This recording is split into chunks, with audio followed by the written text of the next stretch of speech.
به ونتوكل عليه ونعوذ بالله من شرور أنفسنا ومن سيئات أعمالنا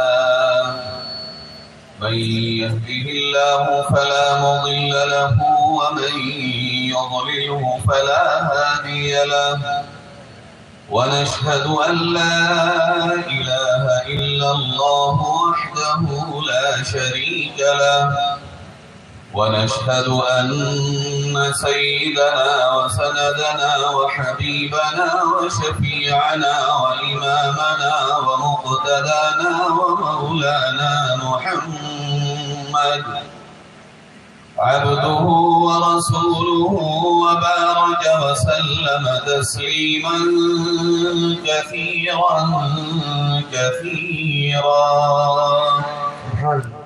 أما بعد فأعوذ بالله من الشيطان الرجيم بسم الله الرحمن الرحيم محمد رسول الله والذين معه أشداء على الكفار رحماء بينهم تراهم ركعا سجدا يبتغون فضلا من الله ورضوانا صدق الله مولانا العظيم اللهم صل على سيدنا وعلى آل سيدنا ومولانا محمد وبارك وسلم كما تحب وترضى عدد ما تحب وترضى معزز علماء کرام، دینی ایمانی بھائیوں، بزرگوں، نوجوان ساتھیوں، پردہ نشین میری ماں اور بہنوں، جس نسبت پر ہم اور آپ اس اجتماع میں شریک ہیں، سچی بات یہ ہے کہ اگر یہاں کچھ بھی نہ کہا جائے اور کچھ نہ سنا جائے، اس نسبت پر صرف بیٹھ کر ہی اسی طرح اگر ہم گھر چلے جائیں اور اس بیٹھنے میں ہم خالص ہوں تو یہی ہماری نجات اور مغفرت کے لیے کافی ہوگا۔ یہ وہ مقدس نسبت ہے کہ جس نسبت کی بدولت ہم اور آپ اپنی زندگیوں کو جیتے ہیں اور اپنی زندگیوں میں رہنمائی حاصل کرتے ہیں۔ اگر صحابہ کی نسبت نبی صلی اللہ علیہ وسلم اور ہمارے بیچ سے ہٹ جائے تو ہمارے پاس دین اور ایمان کے نام پر کچھ بھی باقی نہیں رہ جاتا ہے۔ جیسا کہ مجھ سے پہلے بہت ہی بزرگ عالم دین اور ہندوستان کی مایہ ناز شخصیت مسلم پرسنل لا بورڈ کے جنرل سیکریٹری حضرت مولانا خالد سیف اللہ صاحب رحمانی نے بہت ہی قیمتی باتیں اس نسبت کے متعلق عرض کی ہیں۔ وہ عظمت صحابہ پر بہت ہی باریک باتیں ہر پہلو سے کر کے چلے گئے ہیں۔ اگر سمجھنے والے سمجھیں گے موجودہ حالات میں حضرت مولانا نے جو گفتگو آج فرمائی ہے، سچی بات یہ ہے کہ آج اسی کی ہمیں ضرورت تھی۔ حضرت مولانا نے صحابہ کرام رضوان اللہ تعالی علیہم اجمعین کی نسبت پر، آپ کی عظمت پر کس طرح مدلل گفتگو کی ہے یہ علماء اور طلبہ بخوبی جان چکے ہیں۔ ہم تھوڑی سی آگے بات لے کر کے چلیں۔ صحابہ کرام کی عظمت پر گفتگو آپ نے کل بھی سنی ہوگی، آج بھی سنی ہے اور سنیں گے بھی، لیکن صحابہ کرام رضوان اللہ تعالی علیہم اجمعین کی اس نسبت سے ہمیں منسلک ہونے پر زندگی میں کیا کرنا چاہیے، کون سی وہ راہیں ہیں جنہیں ہمیں اختیار کرنا چاہیے، اور کس طرح آج کے ماحول میں اور آج کے دور میں ہم اندرونی اور بیرونی طور پر اپنی زندگی کو آگے بڑھائیں، جس کی برکت سے ہم موجودہ مسائل سے نکل سکیں اور موجودہ حالات میں جو پریشانیاں، جو دقتیں، جو مسائل اور جس طرح کے ہمارے سامنے پہاڑ ہیں ان کو ہم عبور کر سکیں۔ بھائیو، میں نے قرآن کریم کی جو آیت آپ کے سامنے تلاوت کی، اللہ رب العزت نے اس میں ایک بہت ہی خوبصورت نقشہ اس امت کے حوالے کیا ہے قرآن کی نسبت سے۔ اگر ہم اس پر ذرا غور کر لیں اور عمل کی نیت سے آج اس کو سن لیں، ہمیں یقین ہے انشاءاللہ ہماری زندگیوں میں تبدیلیاں آئیں گی، اور جب ہم بدلیں گے حالات اس وقت بدلیں گے، جب تک ہم نہیں بدلیں گے حالات نہیں بدلیں گے۔ ساری دنیا کے حالات کے بدلنے کا دار و مدار صرف اور صرف امت مسلمہ کی حالات کی تبدیلی پر ہے۔ یہ ساری دنیا کے حالات کے تغیر کا دار و مدار اگر کسی ایک چیز پر منحصر ہے تو وہ امت مسلمہ کی تبدیلی ہے۔ امت مسلمہ اگر تبدیل ہوگی، اعمالکم اعمالکم، اللہ کے نبی صلی اللہ علیہ وسلم اعلان فرما کے گئے ہیں، حالات اوپر سے لے کے نیچے تک از خود تبدیل ہو جائیں گے۔ اور اگر ہم تبدیل نہ ہو، تبدیلی کی کوئی نیت نہ ہو، کوئی ارادے نہ ہو، اپنی زندگی میں جو کچھ بھی چل رہا ہے اسوہ صحابہ کے مطابق لانے کی تمنا بھی نہ کی ہو، تو یاد رکھیے حالات بدلنے کی خواہشوں سے کبھی حالات نہیں بدلا کرتے۔ حالات بدلنے کے لیے چلنا اور محنت کرنی پڑتی۔ اللہ رب العزت نے ارشاد فرمایا، محمد رسول اللہ، محمد اللہ کے رسول ہیں، والذین معہ، اور جو ان کے ساتھ ہیں صحابہ، حضرت ابو بکر رضی اللہ عنہ سے لے کے آخری صحابی تک، اشداء علی الکفار، جو اللہ کو نہ مانے، جو اللہ کا باغی، جو رسول اکرم صلی اللہ علیہ وسلم کا باغی ہو، جو اسلام کا دشمن ہو، جس کو عداوت اور بغض ہو اللہ سے اور اس کے رسول سے اور اس کی دی ہوئی شریعت مطہرہ اور مذہب اسلام سے، وہ صحابہ کی صفت یہ ہے کہ ان تمام کے لیے سخت ہے۔ ان کی ناراضگی، ان کا دشمن ہونا، ان کا دور ہونا، ان کا غصہ ہونا اور ان کے دل میں کسی کی طرف سے نفرت کرانا اپنی ذات کی بنیاد پر نہیں ہے۔ ان کا غصہ، ان کی نفرت، ان کی عداوت اور ان کا بغض اگر کسی ایک بنیاد پر ہے تو صرف اس لیے ہے کہ جو اللہ کا دشمن ہے، وہ صحابہ کا دشمن ہے، اور دشمنان خدا کے لیے ان کے دل میں ذرا بھی نرمی نہیں آتی۔ کیا آج ہمارے دل کا یہ حال ہے؟ ہمارا کسی سے تعلق کا نہ ہونا، ہمارے دلوں میں کسی کے لیے نفرت کا آ جانا، ہمارے دل میں کسی کے لیے تنگی کا پیدا ہو جانا، ہمارے دل میں کسی کے لیے جگہ کا ختم ہو جانا، نرمی کا مٹ جانا اور دل میں قساوت کا پیدا ہو جانا، کیا آج ہمارے دلوں میں بھی اسی بنیاد پر ہے یا بنیاد کچھ اور ہے؟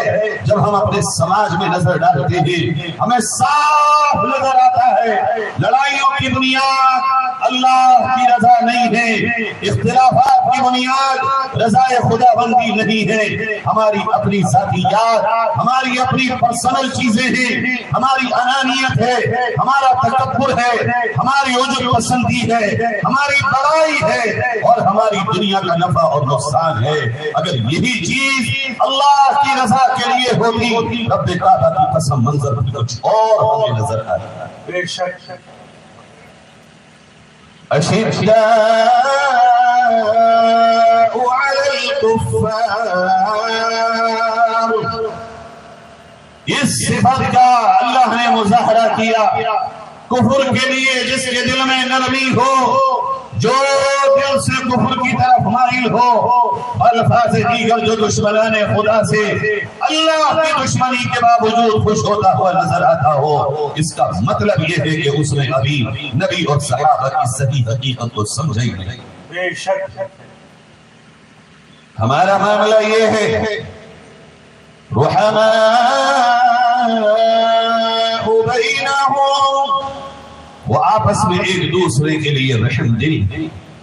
اللہ نے اس کو کھولا اور یوں کہا انما المؤمنون اخوۃ، سارے ایمان والے آپس میں بھائی بھائی ہیں، اور بالکل ایسے بھائی جیسے جسم میں ایک دوسرے سے جسم کے انگ جڑے ہیں، عضو جڑے ہیں اور اعضاء ایک دوسرے سے متصل ہیں۔ ان کو الگ نہیں کیا جا سکتا۔ اگر ہاتھ کاٹ دیا جائے جسم سالم نہیں ہوتا، اگر انگلی کٹ جائے پنجہ سالم نہیں کہلا سکتا، اگر پیر کٹ جائے ٹانگ سالم نہیں کہلا سکتی۔ جیسے پورے باڈی کے پارٹس اگر کمپلیٹ ہوں وہ باڈی ہے، اعضاء مکمل ہوں وہ جسم ہے۔ اسی طرح اسلام میں امت مسلمہ کا تصور بات آپس میں بٹ کر نہیں کیا جا سکتا، اتحاد اور اتفاق سے امت مسلمہ کا تصور پیدا ہوتا ہے۔ بے شک ہم یہ دیکھ رہے ہیں ہمارے دلوں کے حالات کیا ہیں۔ اللہ کے نبی صلی اللہ علیہ وسلم نے کہا تھا المسلم اخو المسلم، تم ایک دوسرے کے بھائی ہو اور اس طرح بھائی ہو کأنہم بنیان مرصوص، جیسے سیسا پلائی کی دیوار، اس میں کوئی سوراخ نہیں کر سکتا، امت مسلمہ کے بیچ میں بھی کوئی سوراخ نہیں کر سکتا۔ اور آج ہماری صورتحال یہ ہے سوراخ بھی نہیں ہے، بلکہ بڑے بڑے ٹھوکلے اور بہت بڑی بڑی دراریں ہمارے بیچ میں پڑ چکی ہیں۔ ہم غیر کے ساتھ بیٹھنے کو تیار، ہم دشمنوں کے ساتھ دوستیوں کو تیار، ہم اپنے بھائی کے نقصان کے خاطر دشمن سے ہاتھ ملانے کو تیار، بلکہ حق تو یہ ہے ایک مسلمان کی تباہی کے پیچھے اگر غور کرو گے، تحقیق کرو گے، انویسٹیگیشن کرو گے، مسلمانوں کا ہاتھ نظر آئے گا۔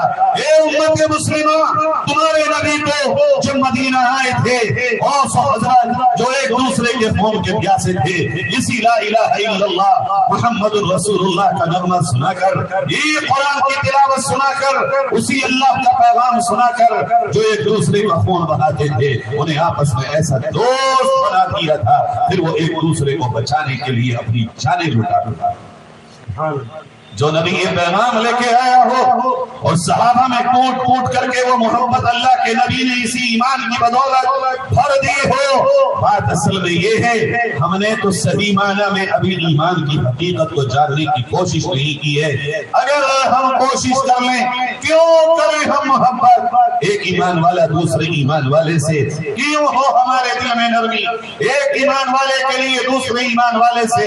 اس لیے کہ یہ بھی اللہ کا بندہ، میں بھی اللہ کا بندہ، یہ نبی کا امتی، میں بھی نبی کا امتی، جس طرح نبی سے مجھے محبت ہے اسی طرح اسے بھی محبت ہے۔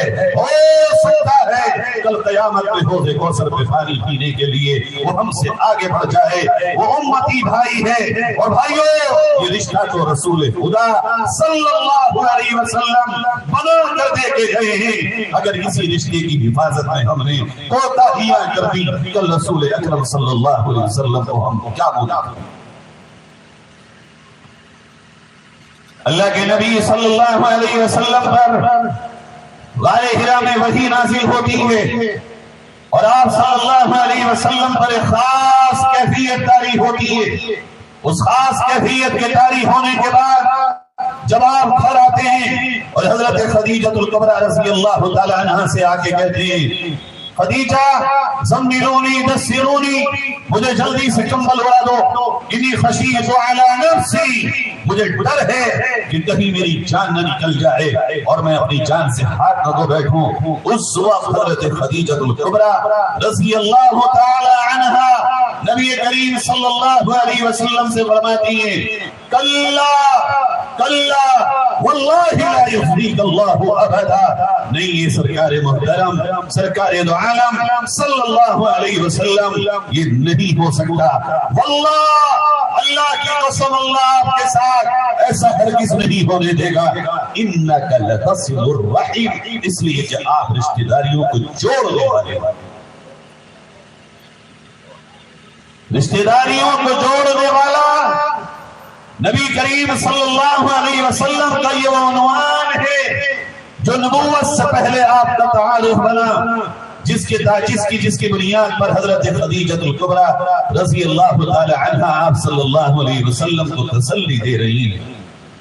لتقری الضیف، آپ مہمان نوازی کرتے ہیں، اپنا ہو یا پرایا ہو، جاننے والا ہو یا نہ جاننے والا ہو، جو بھی آپ کے یہاں مہمان بن کے آئے آپ اس کے لیے اپنی پلکیں بچھا دیتے ہیں. وتکسر المعدوم، اور اے نبی صلی اللہ علیہ وسلم آپ تو وہ ہیں جن کے پاس کچھ نہیں ہوتا، آپ ان کو بھی دیتے ہیں. اے نبی صلی اللہ علیہ وسلم آپ وہ ہیں جو کبھی جھوٹ نہیں بولتے. اے نبی صلی اللہ علیہ وسلم آپ وہ ہیں جس نے کبھی کسی کے لیے ناحق بات نہیں کہی، ہمیشہ حق بات کا اعلان کیا ہے.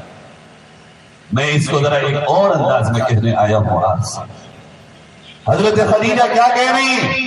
یہی بات حضرت ابن دغانہ نے حضرت صدیق اکبر رضی اللہ عنہ جب مکہ مکرمہ چھوڑ کر کے جا رہے ہیں اور راستے میں وہ ملا ہے، اور اس میں جب حضرت صدیق اکبر ابو بکر رضی اللہ عنہ سے پوچھا کہاں جا رہے ہو، کہنے لگے مکے کی سرزمین مجھ پہ تنگ ہو چکی ہے، اس لیے مکہ چھوڑ کر کے اب کہیں اور جا رہا ہوں جہاں اپنے مولا کی عبادت میں چین اور سکون کے ساتھ کر سکوں. ابن دغانہ کہتے ہیں ابو بکر تم جا رہے ہو اور یہی پانچوں کوالٹیز، یہی پانچوں صفات نبی اکرم صلی اللہ علیہ وسلم کی جو ام المؤمنین حضرت خدیجہ الکبریٰ رضی اللہ تعالی عنہا نے آپ صلی اللہ علیہ وسلم سے بیان کی. ایک کافر سربراہ ابو بکر صدیق رضی اللہ عنہ سے کہتا ہے اے ابو بکر تم جیسا انسان نہ کسی بستی سے نکالا جاتا ہے اور نہ خود نکل کے جاتا ہے، اس لیے کہ تم رشتہ داریوں کو جوڑتے ہو، مہمان نوازی کرتے ہو، سچ بولتے ہو، غریبوں کی مدد کرتے ہو، حق بات کہتے ہو، اور ایسی کمالات رکھنے والا، ایسے خصائل رکھنے والا، ایسے شمائل رکھنے والا، ایسی کوالٹیز رکھنے والا کسی بستی سے نہ جائے گا اور نہ نکالا جائے گا. آج کے حالات میں آپ کا بھائی آپ سے کہنے آیا ہے، ایسا لگتا ہے جیسے ام المؤمنین آج اپنے لاڈلے بیٹوں کے کندھے پکڑ کے کہہ رہی ہوں واللہ لا یخزیکم اللہ ابدا، اے میری اولادو خدا کی قسم تمہیں کوئی رسوا نہیں کر سکے گا اگر یہ پانچ کوالٹیز تم میں بھی موجود. آؤ تو صحیح، سمجھو تو صحیح اس درد کو، آؤ تو صحیح اور جانو تو صحیح اس پیغام کو. محسوس یہ ہوتا ہے اگر دل کی گہرائیوں سے محسوس کرو. آؤ اس طرح کوئی رشتہ داریوں کو نہیں توڑے گا دنیاوی بنیاد پر، اور دنیا کی کسی بھی بنیاد پر اپنے رشتہ داروں سے ہم اپنے تعلق کو کبھی قطع نہیں کریں. لیکن سچائی یہ کہ ہمارے یہاں بھائی بھائی میں جھگڑا، سسر داماد میں جھگڑا، نن اور باور میں جھگڑا، باتیں بند، بول چال بند، تمام طرح کے تعلقات بند. بلکہ بات تو اس سے آگے بڑھ گئی. لوگ یوں کہنے لگے کہ میاں تم ہمارے جنازے میں شریک نہ ہونا، ہم تمہارے جنازے میں شریک نہیں، تم ہماری موت میں نہ آنا، ہم تمہاری موت میں نہیں آئیں گے. بھائیو ہم نے تو یہاں تک رشتہ داریوں کو توڑنے کا کام کیا. اب اس کا عکس سنیے، اگر رشتہ داریاں ٹوٹیں گی، اگر زمین پر خونی رشتے پامال ہوں گے، اللہ رب العزت کا جلال بھڑکے گا اور ہمارے لیے فیصلے پھر آبادی اور اللہ کی طرف سے برکت کے نہیں. ہم نے اور آپ نے رشتہ داریوں کو جو اللہ نے بنائی ہے بہت معمولی سمجھا ہے.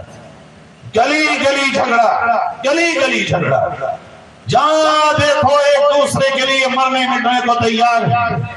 ہمیں اندازہ ہے اس بات کا، ہم نے بہت دیکھا ہے اور بہت غور کیا ہے، کہیں پر اس بات کا جھگڑا نہیں ہے کہ اس گلی میں جوا ہوتا ہے اس لیے کوئی جھگڑا ہوا ہو، کہیں کوئی سود کھانے والا ہو اس لیے اختلاف ہو رہا ہو، کوئی شراب پینے والا ہو اس لیے اختلاف ہو رہا ہو، کوئی مظلوموں پہ ظلم ڈھانے والا ہو اس لیے پورا محلہ اس کے خلاف کھڑا ہو۔ ہمیں نہیں معلوم کہ اس طرح کے معاملات یہ ہوتے نہیں ہوتے، لیکن جہاں تک ہماری معلومات ہے اس طرح کے معاملات ہیں نہیں۔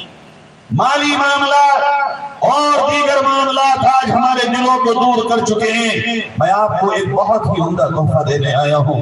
ایک مرتبہ نبی اکرم صلی اللہ علیہ وسلم بہت ہی اچھے موڈ میں تھے، بڑا شاندار آپ کا موڈ، آپ جھوم کر کے حضرت عائشہ رضی اللہ تعالی عنہ سے کہتے ہیں عائشہ مانگو آج کیا مانگتی ہو، جو کہے گی تمہیں آج ہم وہ عطا کر دیں گے۔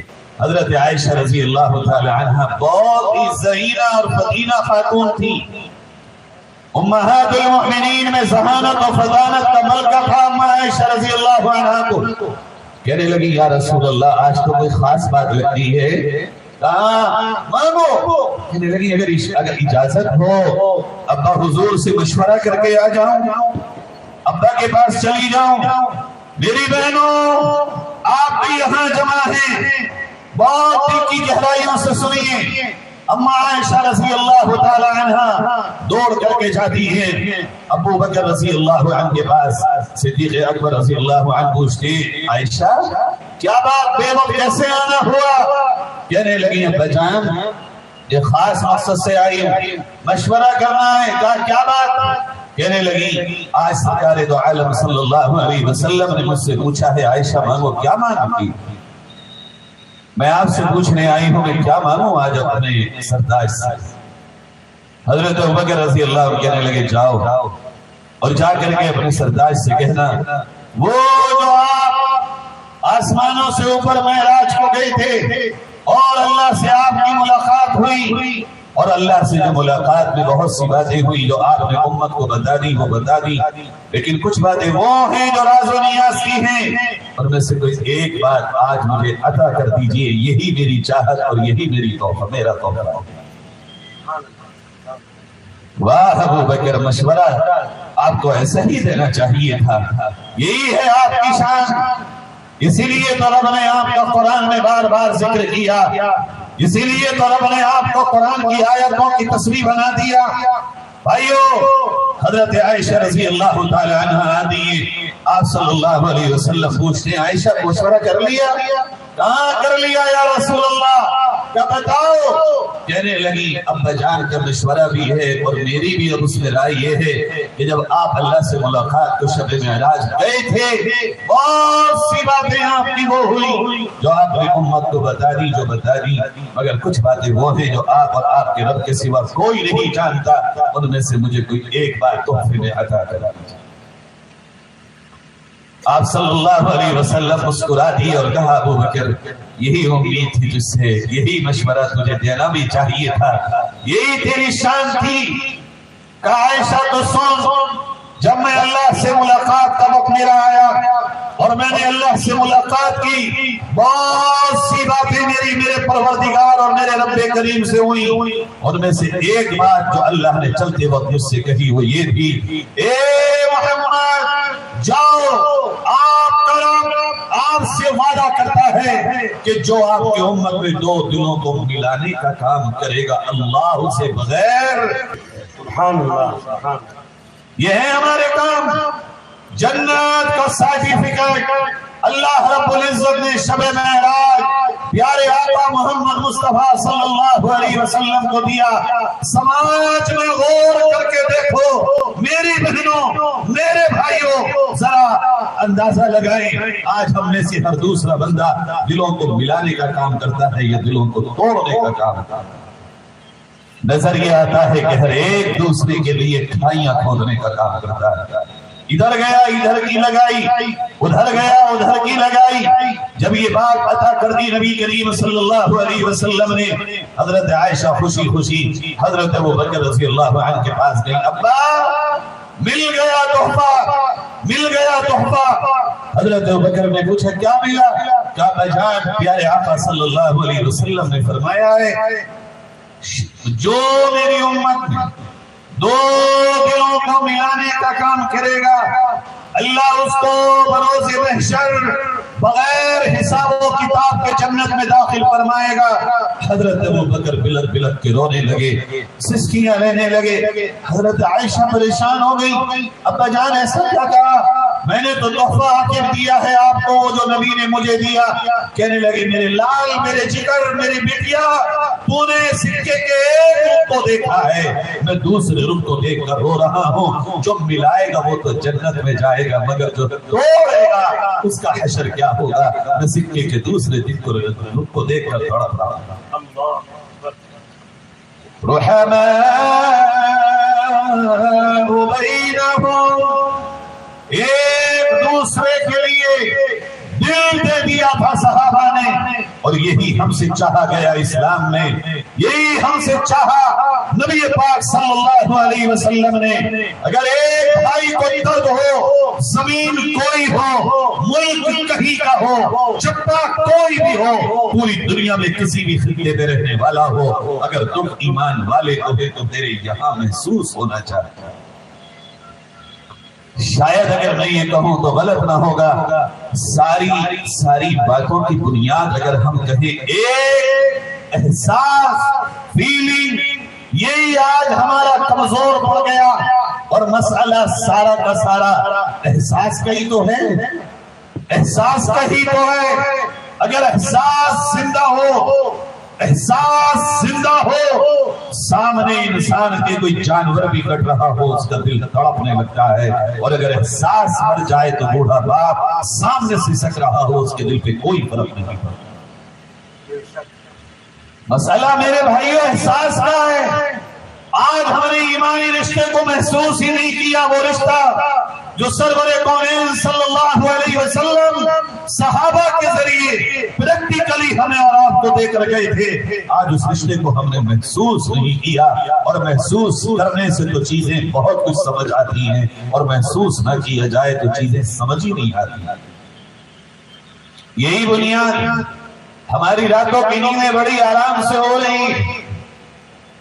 نبی پاک صلی اللہ علیہ وسلم کو کچھ بھی کہا جا رہا ہو اس ملک میں، کچھ بھی لکھا جا رہا ہو، ہم یہ تو نہیں کہہ رہے ہیں آپ سے کہ قانون ہاتھ میں لیجئے، لیکن کیا یہ بھی آج ہمارا احساس کہیں کمزور پڑ گیا کہ ہم راتوں کو رونے والے بھی بند ہو گئے؟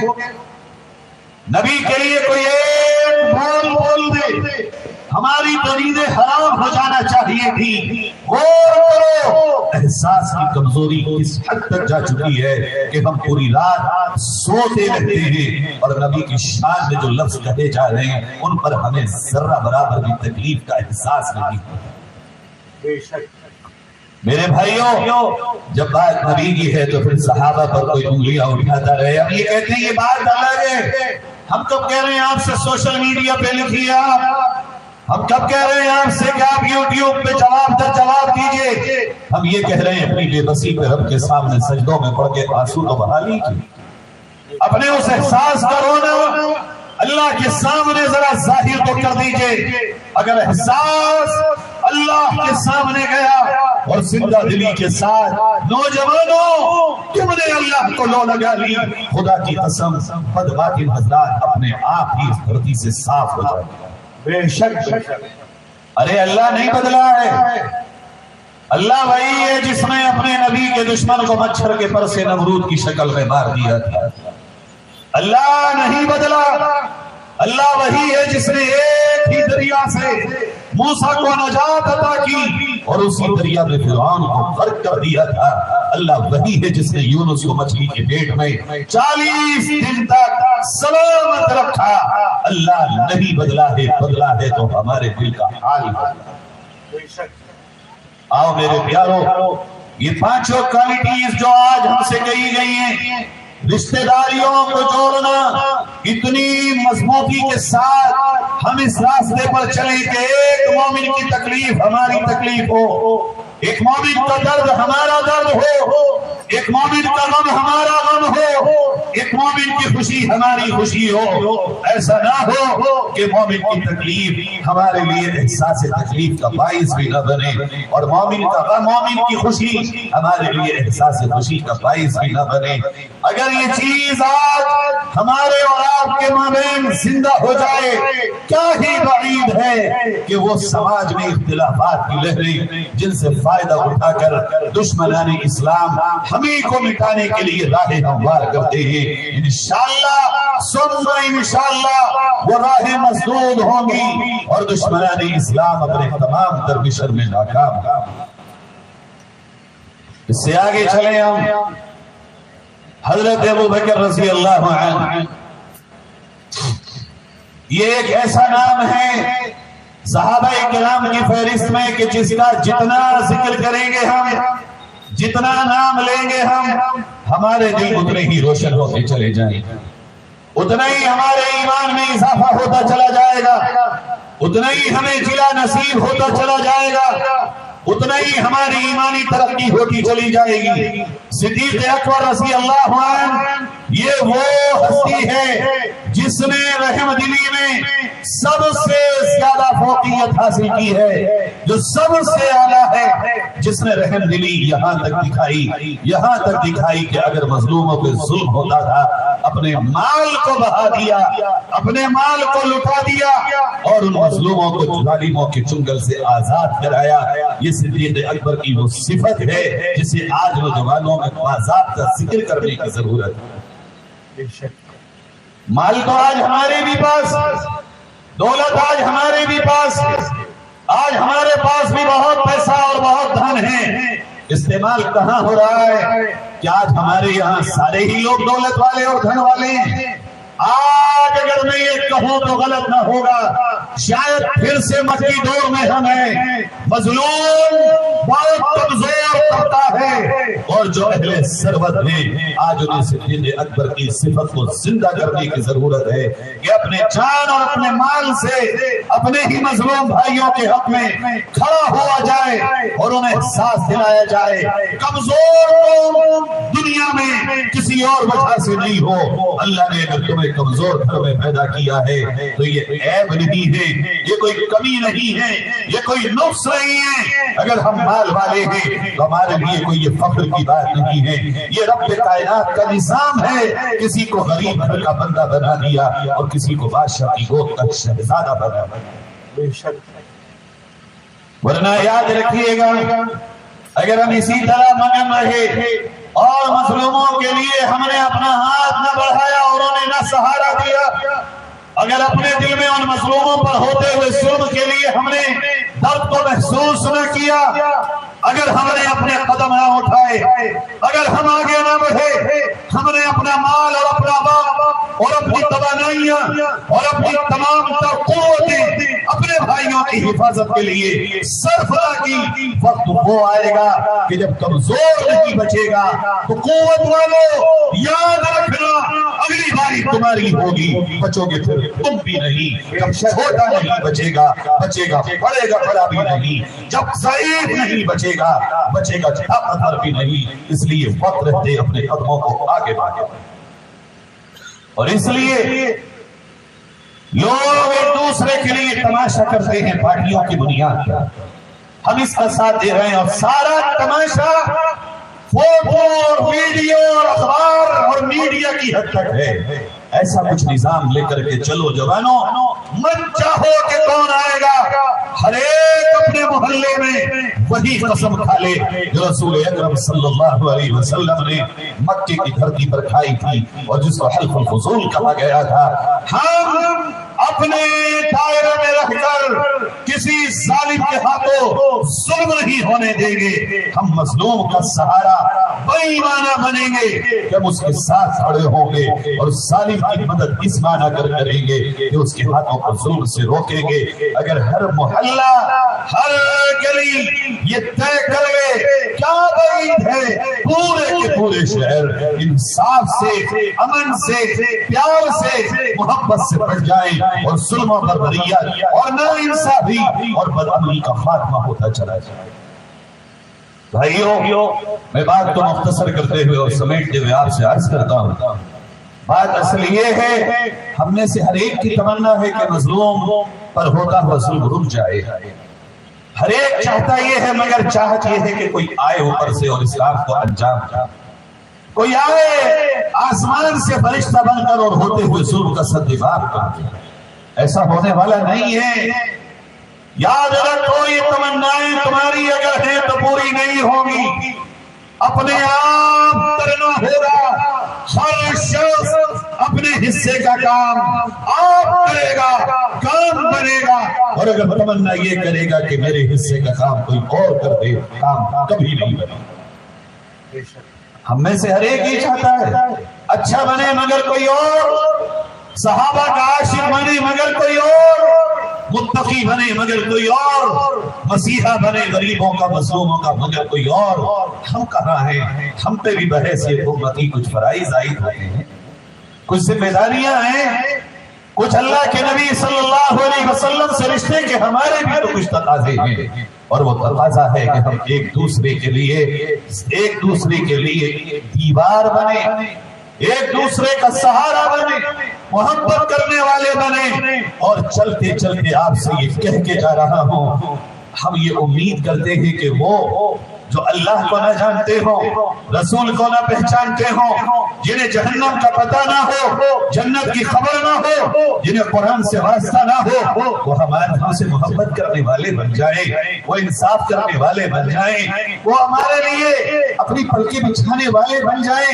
جب ہم اللہ کو جان کر، رسول کو پہچان کر، جنت و جہنم سے واقف ہو کر، قرآن جیسی کتاب ہدایت پا کر ایک دوسرے کے لیے بچ نہیں پاتے، تو ان کو جو جانتے نہیں ان سے تمنائیں کرتے ہیں کہ وہ ہمارے لیے بچ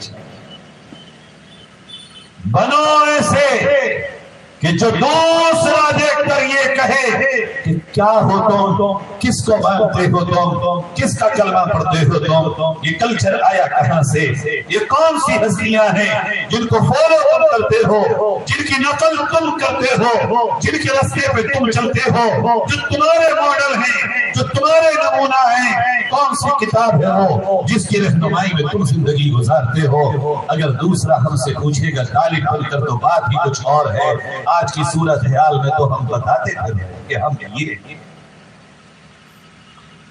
نبیر شیخ الاسلام حضرت مولانا مفتی سید محمد عفان صاحب منصور پوری دامت برکاتہ تشریف لا چکے ہیں۔